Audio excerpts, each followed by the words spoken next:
आज की मैं ये टॉक करने से पहले एक रिक्वेस्ट करना चाहता हूँ कि जो मेरी ये टॉक है, इस टॉक को इस तरह से सुनना कि जो भी आपके पास अभी तक आपने जाना है, जो इन्फॉर्मेशन आपने इकट्ठी कर रखी है, जो बिलीव्स आपने इकट्ठे कर रखे हैं, उनको एक बार बिन में फेंक देना और एकदम बच्चे हो जाना, एकदम इनोसेंट हो जाना।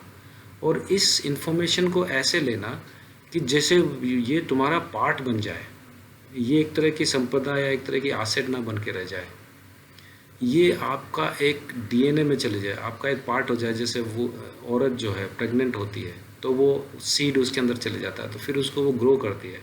उसको उस हिसाब से इसको सुनना, और हो सके तो बार बार सुनना। It will transform you, it can transform you really. और मेरा बहुत बिलीव है इसमें कि once you understand this one, you will never be the same again. तो मैं ये बताना चाहता हूँ आज की टॉक में कि अपन जो ह्यूमन बीइंग है, अपन क्या है, अपन किस लेवल पे जीते हैं। अपन जो मोस्टली जो ह्यूमन बीइंग जीता है, मेन वो जीता है मन लेवल पे, अहंकार लेवल पे, ईगो लेवल पे। और वो जो लेवल है वो एकदम सरफेस पे जीना होता है, नॉट डीप इनफ। जो डीप है वो थोड़े से हार्ट से जीते हैं, हृदय से जीते हैं। तो जो हृदय से जीता है उसको अपन संत कहते हैं। वो जो हार्ट से जीता है वो थोड़ा सा मोर ह्यूमन बीइंग होता है, उसमें मोर दया होती है, मोर प्यार होता है, मोर ह्यूमैनिटी होती है। और जो थर्ड लेवल के जो पीपल होते हैं वो पूरे ही आत्मा लेवल पे जीते हैं, वो डीपेस्ट लेवल पे जीना जिसको कहते हैं, इनलाइटेड पीपल जिसको कहते हैं, बुद्धा, जीसस, कृष्णा, ये वो। तो मैं इस टॉक में ये बताना चाहता हूँ कि अपन जो ह्यूमन बीइंग है, अपन एक ब्रिज है।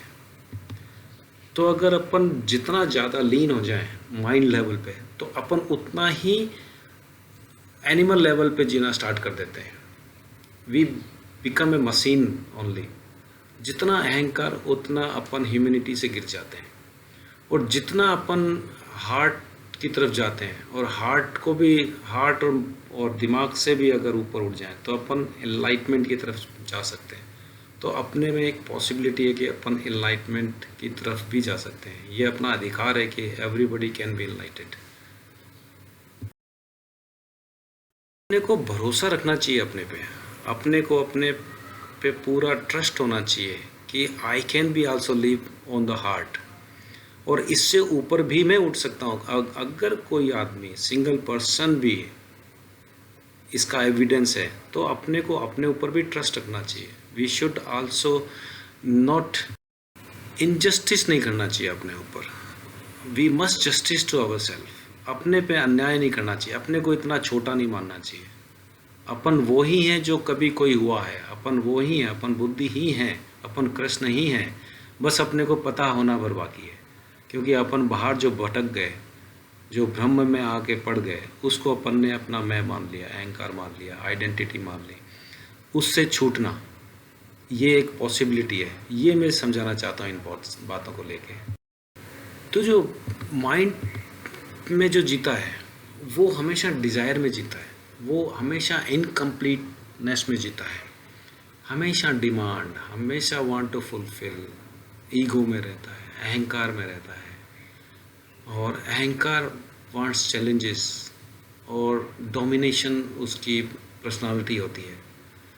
और जो माइंड और जो मेमोरी जो है वो तर्क बहुत करती है, आर्ग्यूमेंट्स पे जीती है, और लॉजिक्स उसका मेन फीड है।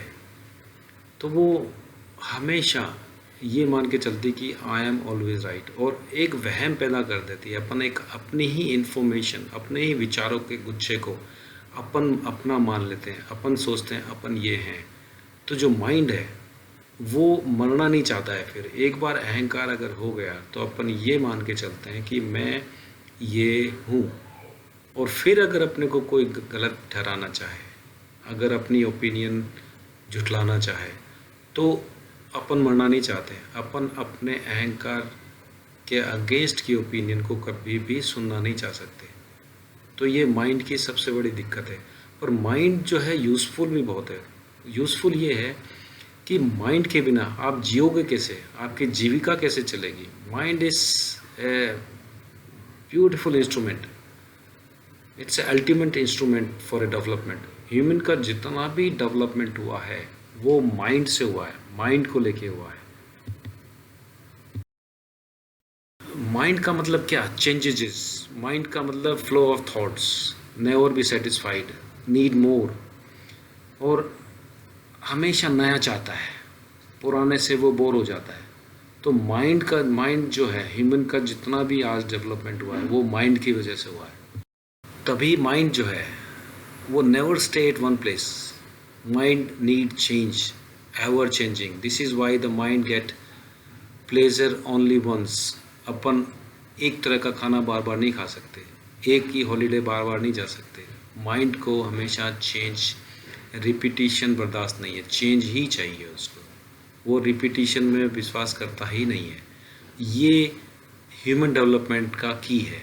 अपन ने जितने भी डेवलपमेंट करे हैं वो माइंड से लेके किए हैं। बट जो ट्रुथ है वो ट्रुथ कभी भी चेंज नहीं होता। ये बहुत समझने की बात है। Truth always remain the same for ever. तो जो अपने लाइफ के जो मतलब है, हु एम आई के जो मतलब है, अपने जो पीस के जो मतलब है, अल्टीमेट जॉय का जो मतलब है, दैट रिमेन द सेम। तो जो माइंड है वो कभी भी स्पिरिचुअलिटी को अंडरस्टैंड नहीं कर सकता जब तक माइंड ही ना चले जाए, माइंड के पार ना अगर पहुँचे अपन, माइंड और मन के पार ना पहुँचे तो अपन स्पिरिचुअलिटी में नहीं पहुँच सकते। तो माइंड जो है ये कभी भी ट्रुथ को जान ही नहीं सकता। That is why mind can not understand deeper sense of life. The soul level वो समझ ही नहीं सकता। जो जीते हैं, हार्ट क्या है? एक अपना इमोशनल इंस्ट्रूमेंट है। हार्ट मीन्स मतलब कंपैशन, काइंडनेस, लव, अपनी पर्सनालिटी को जो बताता है, आप शेयरिंग, ट्रस्टिंग, ये सब चीज़ जो हैं ये इसकी वैल्यूज़ हैं। तो जो माइंड है और जो हार्ट है इसमें ये not different, actually they are different but diametrically opposite. Not only different but they are diametrically opposite, I can say. तो जो माइंड जो है अगर उसको समझे तो ये ऐसे समझे कि mind has the possibility of intelligence but that heart has the possibility of love. The logic is a male in you, मतलब mind in you, और जो heart means a female in you. Heart is source to create a organic society. प्यार, घर किससे बनता है? हृदय से बनता है, प्यार से बनता है, लव से बनता है। तो अगर अपन कहें कि हार्ट मतलब क्या, तो हार्ट मतलब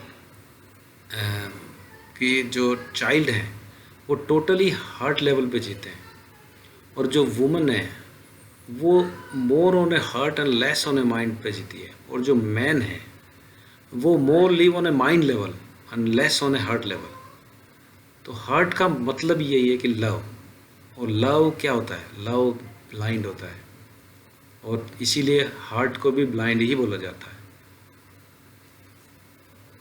इसीलिए इसे जो हार्ट में जीता है वो डिवोटीज होता है, भक्त होता है। और भक्त क्या होता है? एकदम डिवोशनल, प्रेयर, सेंटिमेंट होता है, एकदम अंधा होता है भगवान के प्रति, भजन के प्रति, अल्टीमेट के प्रति।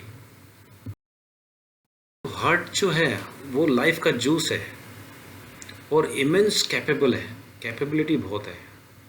Just being the head there is no value, no meaning of anything. Life का कोई मतलब नहीं रह जाता है। तो अगर हार्ट नहीं हो, अगर लव नहीं हो, अगर तो ब्यूटी भी नहीं होगी, लव भी नहीं होगा, ग्रेस नहीं होगा लाइफ में। पर ये दुर्भाग्य ये है कि जो माइंड है मोस्टली विंस, उसकी टेंडेंसी ये है कि वो ओवरटेक करे। Mind can easily convince over heart, वो डोमिनेट कर ही लेता है। जो थर्ड लेवल के जो ह्यूमन बीइंग है वो जो सोल लेवल पे जीते हैं, अपन भी जीत सकते हैं, कोई भी जीत सकता है। मेडिटेशन करके देखो, थोड़ा थोड़ा झलक अपने आप पता लगने लग जाएगी। विश्वास करो, ट्रस्ट करो, जस्टिस करो अपने ऊपर। Enlightened people का simply means an experience of our consciousness who is untouched by thought, emotion, sentiment, simply means becoming aware of self, fully awaken, जिसको अपन बोलते हैं कि प्योर जानना, और बुद्ध ने कहा है बोध. Beneath the heart there is a emptiness, and out of your emptiness is a clarity that is called a wisdom.